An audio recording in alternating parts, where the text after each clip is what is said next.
शिव कुमार एक और वीडियो के साथ।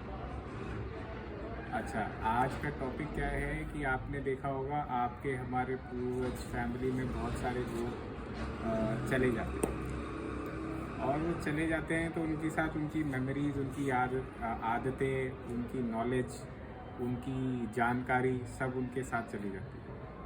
तो मेरा ये वीडियो बनाने का ऑब्जेक्टिव ये था कि एज ह्यूमंस हमको कुछ ना कुछ ऐसा करना बहुत ज़रूरी है कि जिससे उनकी मेमोरी, उनकी यादें, उनकी वो नॉलेज हम सस्टेन कर पाए।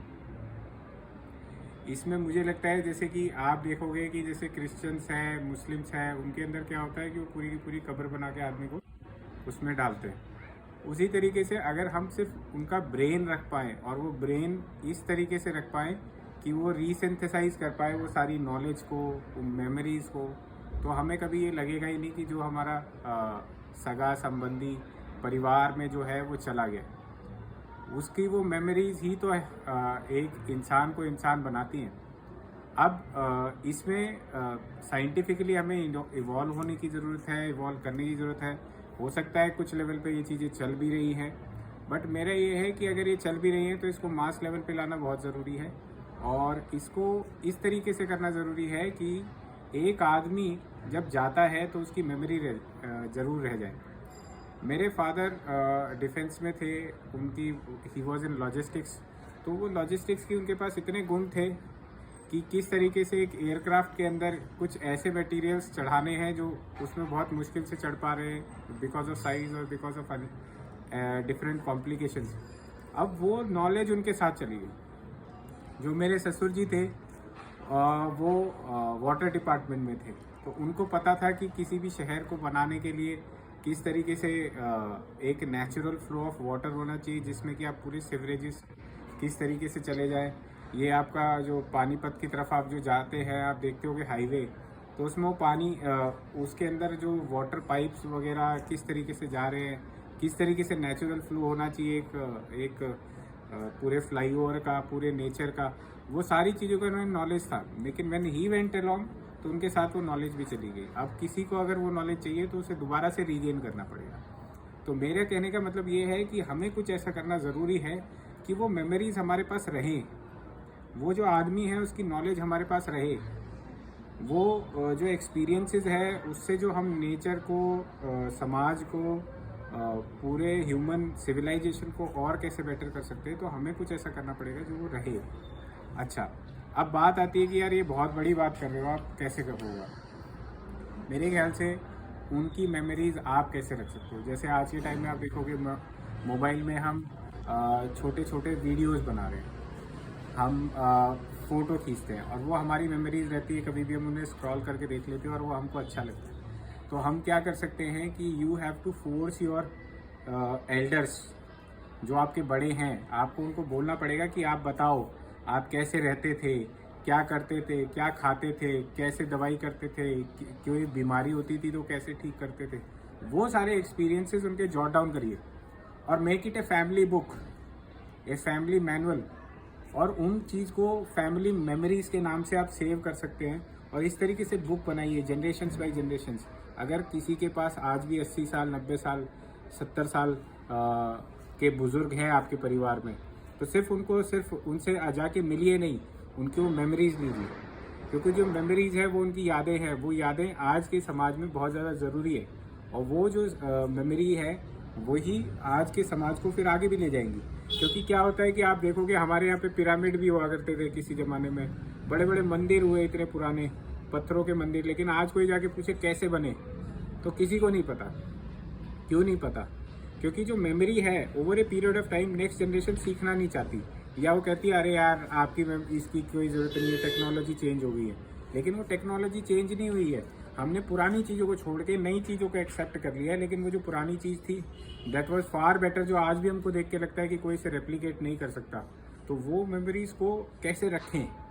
तो बहुत ज़्यादा ज़रूरी है कि जो आपके पूर्वज है, बड़े हैं परिवार में, वो किसी भी लैंग्वेज में, तमिल, तेलुगु, मलयालम, हिंदी, इंग्लिश, अरबी, किसी भी लैंग्वेज में आपके जो पुराने बुजुर्ग लोग हैं उनके एक्सपीरियंसेस लीजिए।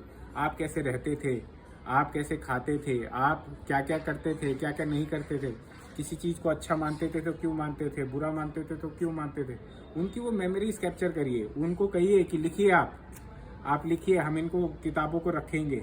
तो over a period of time जब आपकी नेक्स्ट जनरेशन आती है तो उसको आप स्टोर करके रखेंगे और उसको पढ़ाएंगे, तो उसको क्या होगा कि वो पुरानी नॉलेज मिलेगी, प्लस वो आज की सभ्यता, आज की ज़रूरतों के हिसाब से नई नई चीज़ों को लर्न कर सकता है। प्लस जो पुरानी है वो कैसे होती थी, क्यों होती थी, वो पता कर सकता है। तो you can save those into files, you can save, make them right those things. अगर उनसे नहीं लिखा जा रहा तो आप लिखिए।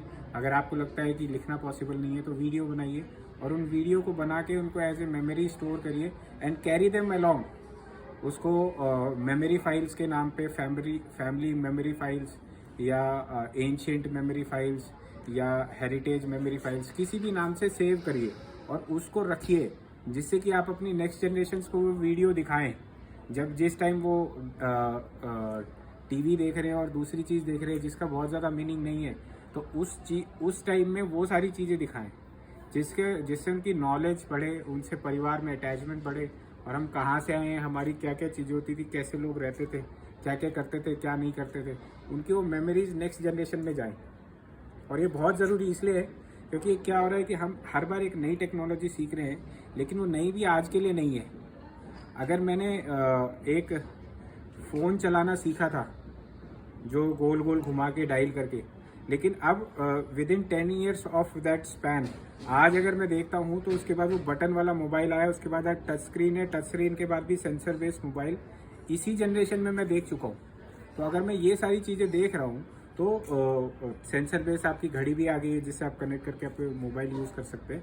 तो आप देखेंगे कि वो जो चीज़ है वो इतनी जल्दी चेंज हो रही है और जिसको हम टेक्नोलॉजी कह रहे हैं, तो वो कह रहा है कि वो चीज़ें इतनी जल्दी चेंज हो रही है कि by the time the next generation comes, बहुत सारी ये नॉलेज, बहुत सारी चीज़ें बीच की मिस हो जाएगी। तो हम क्या कर सकते हैं, इस तरीके से इन चीज़ों को स्टोर करके हम एक मेमोरी बैंक बना सकते हैं, at least family to family that can be carried along. और वो फैमिली टू फैमिली कैरी होगा तो आपके परिवार में जुड़ाव बढ़ेगा, नॉलेज बढ़ेगी, अटैचमेंट विद द सीनियर्स बढ़ेगा, प्लस वो जो नॉलेज कैरी फॉरवर्ड होगी, एक अच्छा एक्सपीरियंस बहुत जल्दी से क्रिस्प में आपकी फैमिली को मिलेगा कि हम लोग अपनी संस्कृति में कैसे जीते थे, क्या करते थे और उससे कौन सा काम आसानी से हो जाता था। और उस एक्सपीरियंसेस के बेसिस पे और नई चीज़ों को और अच्छे से बनाने का हमको एक शॉर्ट टर्म में नॉलेज मिलेगी। Plus yes, it's a very good memory to save what your culture और your seniors have been experiencing, और उनको याद रखने का एक बहुत अच्छा आपको तरीका मिलेगा। तो कुछ साइंटिफिक तरीके भी हैं, कुछ जनरल तरीके भी हैं लिखने वाले, वीडियो बना के रखने वाले, but make them memory files and ensure those things are stored in such a manner कि आप उसे रिजुविनेट कर सके, यूज़ कर सके जनरेशन आफ्टर जनरेशन। ऐसा नहीं होना चाहिए कि आज मेरे पास ये मोबाइल है तो वो फाइल्स हैं मेरे पास, कल मेरा मोबाइल चेंज हो गया तो पूरी की पूरी वो नॉलेज, वो सारी चीज़ें चली गई। तो इस तरीके से हर इंसान को अपने फैमिली के लिए एक मेमोरी बैंक बनाना ज़रूरी है और उसको कैरी फॉरवर्ड करना ज़रूरी है, because those things, all the necessity that we are accumulating, उससे ज़्यादा ज़रूरी है कि पहले कैसे चीज़ें होती थी और अब हम आगे क्या कर रहे हैं और आगे उस चीज़ को कैसे लेके जाना है। ठीक है, तो this is just an opinion, think about it. Thank you very much.